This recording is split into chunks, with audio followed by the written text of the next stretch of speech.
You're there. Okay, recording. All right, and we're gonna go live on Facebook. Oh, I better hide myself.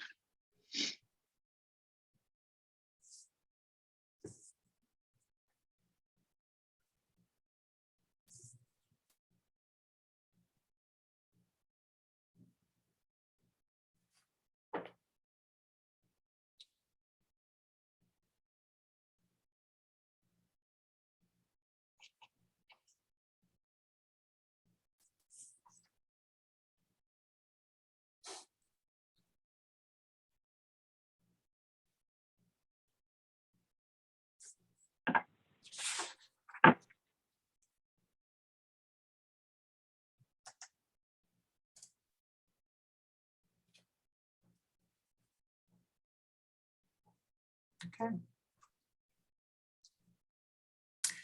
Good afternoon, everybody. Thank you very much for joining us for the, I guess, the last installment of the Alumni Virtual Engagement Series here, talking with Marshall Burstein this afternoon. Marshall, thank you for joining us, and we're going to chat with Marshall, who graduated, I believe it's 2005, and has gone on to do wonderful and amazing things. So we definitely want to make sure that we chat with you while we have the time to talk about various things about your schooling here, as well as what you've done afterwards. So I'm also joined by Professor Mary Sims, has the same last name as my name, but that's because we are siblings, brother and sister. So excellent. I'm the advancement officer here at Manor College, and Mary is, if you're going to introduce your role here at the college as well. Sure. Yeah, and I teach public policy and criminal justice now, and have taught paralegal studies as well, and business, in business too. Excellent. And Marshall, if you can give us a sense of your major here at Manor, and then what you're doing now currently. Yeah, sure. So while in attendance at Manor College, I was a paralegal studies student, graduated with a paralegal studies Associate of Science degree, and currently Director of Human Resources for a top 5 defense contractor globally. So it's been a good journey. It sounds like it. We'll definitely get into that, of course, as we move through some of the questions. And I know Mary has a lot to speak with you about relative to business and legal and all that. So that'd be a good way to go with her questioning as well. But let's start from the beginning. Let's start from why you chose Manor College and how you found out about the college and so sort of that background to begin with. So fortunately for me, Manor College was only about a 15-minute, 20-minute drive from where I grew up in Warminster, Pennsylvania. And when I was looking for colleges immediately out of high school, my parents were the ones that came to me and said, hey, here's a great opportunity for you to go to a local college. It's in commuting distance. Heavily focused on vocational degrees where you could get a job in paralegal studies immediately upon graduation, because they knew at the time that I was pontificating whether or not I wanted to go to law school. They said, how do you know you're going to like it or not unless you go do something with it? So it was kind of an opportunity to go to a local school within commuting distance, get a VOTEC type degree that would set me up to know kind of what I wanted to do longer term for the future. Awesome. So you had this career path in mind, sort of going into college, but not 100%. My career path has changed over time, given that I have gone to law school. I don't practice, but I do work in human resources, which is, there's a lot of licensed attorneys that end up in human resources just because of the nature of the work and the laws in which we have to deal with. But no, I came to Manor College knowing that I wanted to get a paralegal studies degree because I thought I wanted to practice law, and that would at least give me some insight into the inner workings of the legal field. Fantastic. Makes sense as well. before we get into some of the where you've been business-wise and whatever, give us a sense of your Manor experience here for the couple of years that you were here. What stands out to you?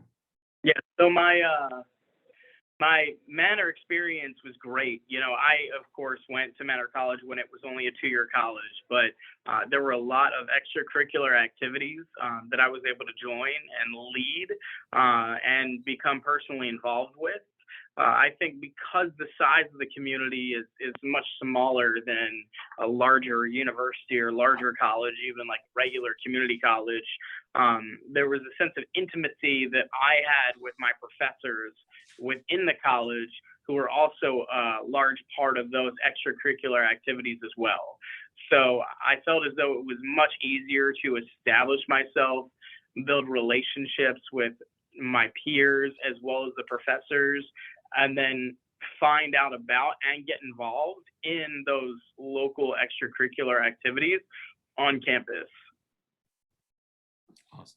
Awesome. And I know you went from Manor to continue your college journey, if you will. How do you feel like Manor prepared you for that? In other words, let's take us from high school to the further in college. Were you all set when you came to Manor relative to being ready academically and whatnot, and then moving on to the other colleges? So I wasn't the most astute high school student, completely candid. I got to Manor College, and Manor College really provided me with the foundation that I needed to move on within my college career. So, you know, I was able to, you know, come in, meet the professors, get involved in smaller classrooms, ask a lot of questions, get some more one-on-one time that I felt that I needed, and great attention from the professors to educate me about the topics that I thought I needed more work in, whether that was, you know, math or writing or whatever it might be.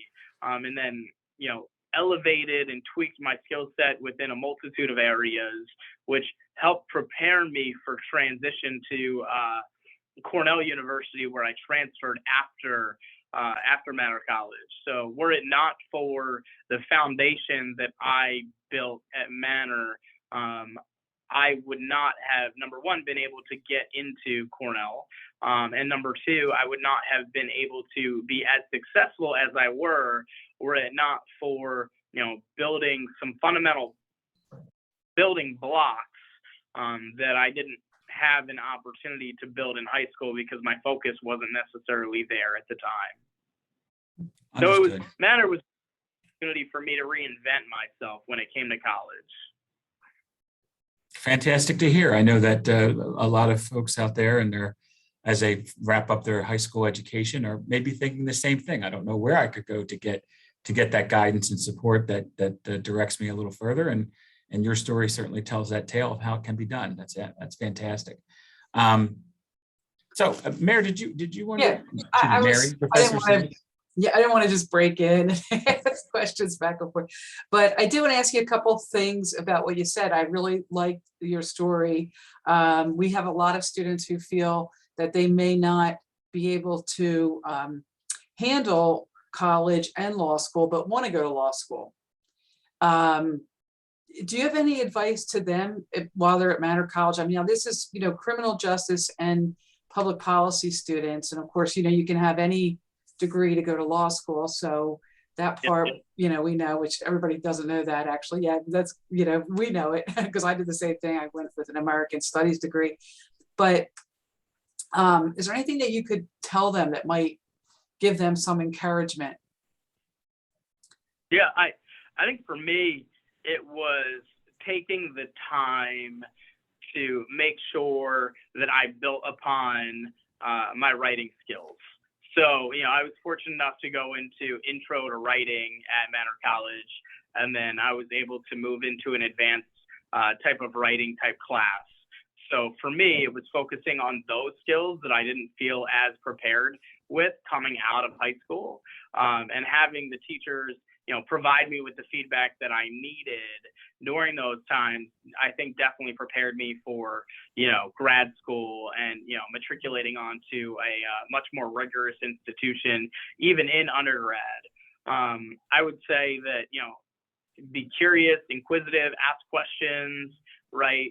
Take on stretch classes that maybe you don't think you're going to excel in, but that are going to be very foundational to the core competencies that you're going to need when you either get out of college or you matriculate to another university. Great, that's great advice. And I know times have changed, and sometimes the students feel like they're going to be just texting things, I guess, and not writing is not as important. And I'm really glad you said that. They probably thought I told you to say that, but writing is, of course, very important for all fields. And one of the other things I wanted to ask you was about the extracurricular activities that you mentioned before. Why is that important? Because that's another thing that people don't always feel. They feel that they can do things on the computer, and that's great, but why did you feel that was helpful to you in life and your career and school? Yeah, I think it's the social aspect, recognizing that, when you get involved in extracurriculars, you're networking with individuals who are outside of your classrooms, right? You're building relationships. As you continue to build those relationships, those are the people that you'll continue to stay connected to as you continue to flourish through your career. And networking is critical, whether it's to success in corporate America, to success in politics. So, interacting and interfacing with a myriad of different personalities is to me critical. I think it's also critical to get involved because you learn different skills when it comes to leadership. So if you're leading a particular extracurricular group, whether it's student council or whatever it may be, right?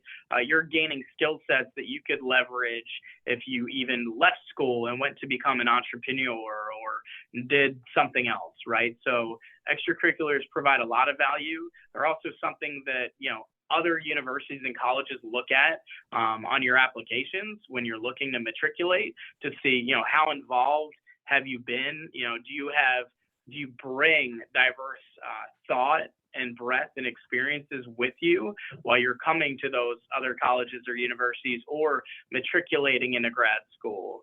Because it's, not just, there's this huge focus on diversity of thought.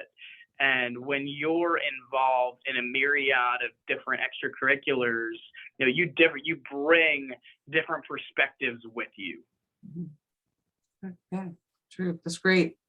And then for school, so after college and just about maybe what you did as getting your first job, I mean, any kind of tips or any kind of interesting stories about that, whether it's college or law school or both? Yeah.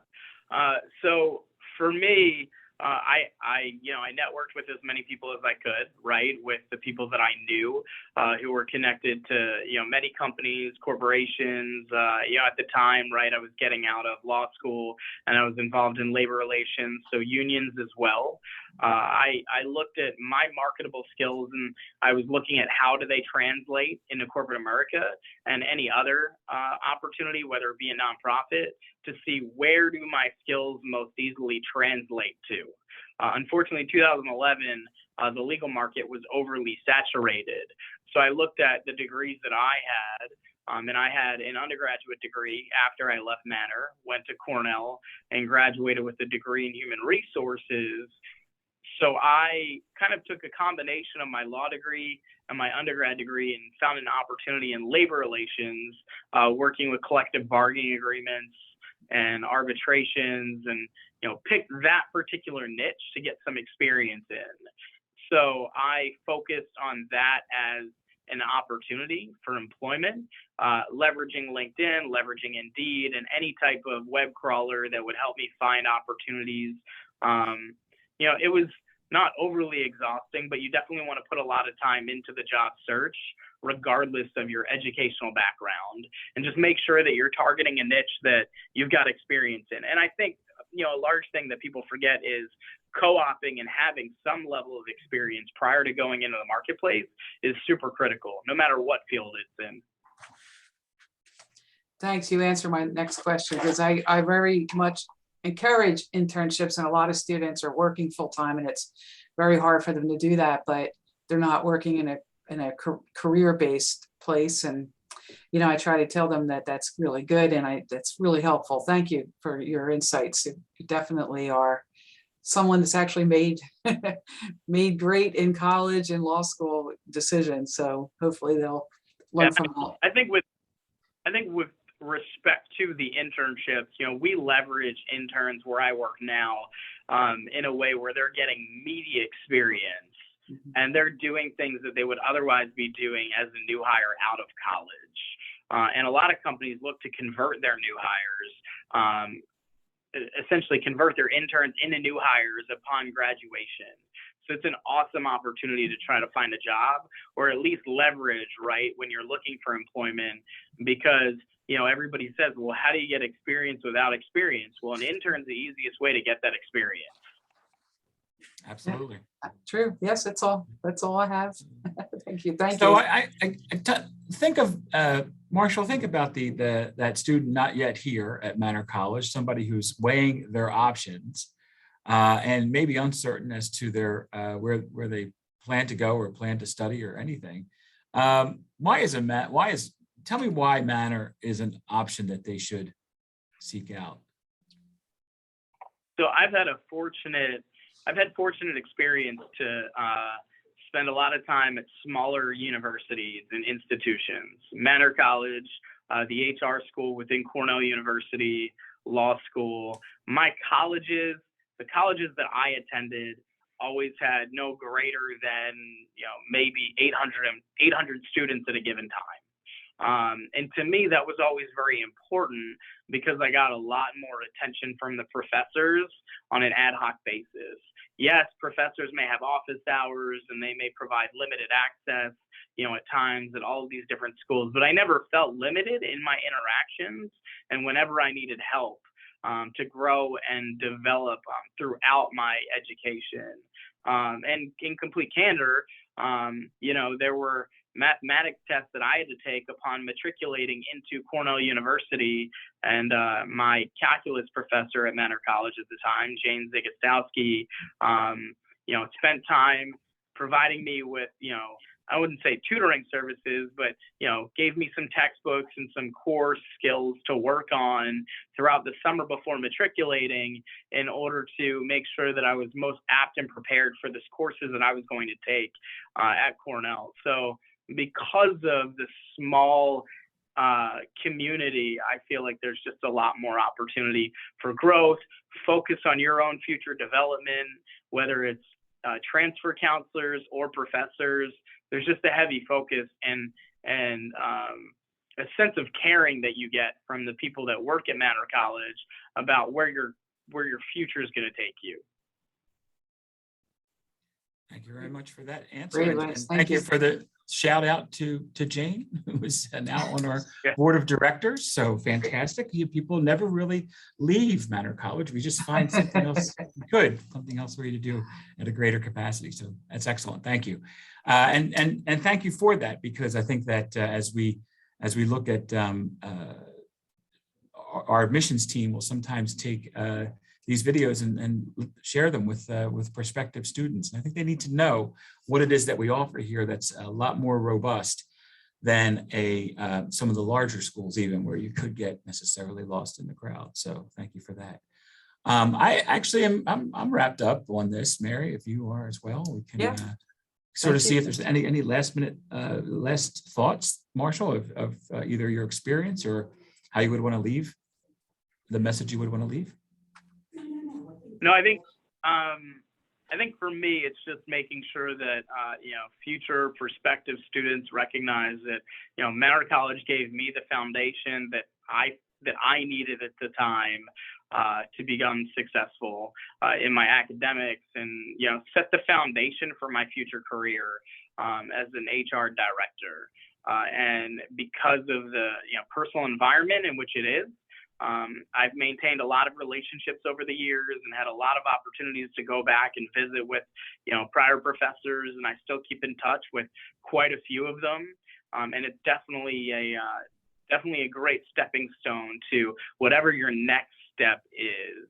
I always say that Manor College was the pebble that it was the pebble that I stepped on as I continued cascading up the rocks throughout my career. So it was what I needed. So hopefully it's what other people feel that they need as well. Well, on that note, thank you very much for joining us again this afternoon, this morning for you there in Texas. And we do really appreciate your insights. This has been the Alumni Virtual Engagement Series, one of our better interviews. Marshall, thank you so much for that. Appreciate your insights and appreciate the willingness to participate and be part of this program. Yeah, you're welcome. I appreciate the time. Thanks.